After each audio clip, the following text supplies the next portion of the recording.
I grew up with grandparents in rural Mymensingh. Theirs was a tin shed house, about 100 meters away from a vehicle-worthy road. The earthen path that connected my grandparents' house to that road wound around a deep pond and went through a bamboo bush. In November of 2011, we were visiting my grandparents. My father had taken me to the bazaar in the evening to buy some groceries, and then sent me back with them and told me to come back with some money because he wanted to gamble with his old friends. While going back to the house with groceries, I heard a sound in the water as I passed by the pond. It was a splash, but a quiet and oddly drawn-out one. I stopped to see what was making that noise. There was a half moon in the sky, but the shadows of the bamboo bush fell on the pond, obscuring my view. But the water rippled and lapped, and whatever had entered the water seemed to move quietly. After straining my eyes for a bit, able to discern nothing, I concluded that it was some kind of animal and moved on.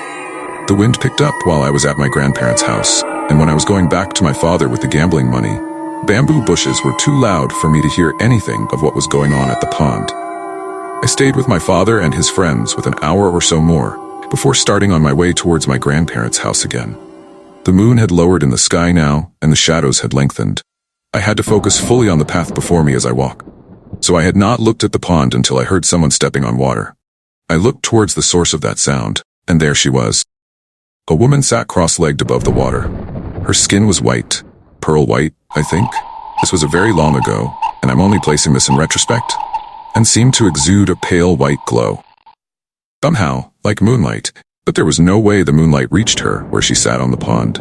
Her hair, somehow darker than the shadows in the background, flowed weightlessly in the air. Her whole being seemed to be weightlessly floating above the water, bobbing up and down slightly. I thought her eyes were closed, but when I looked at them I realized that they were just the same white as her skin, and they were trained on me. So I ran. There wasn't anything in my hand, and by some miracle, I didn't stumble and fall even once. I ran all the way to my grandparents' house, crying and stuff.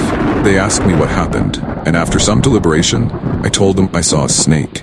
As a 10-year-old, it was a bit too embarrassing to say that I saw a nude female ghost.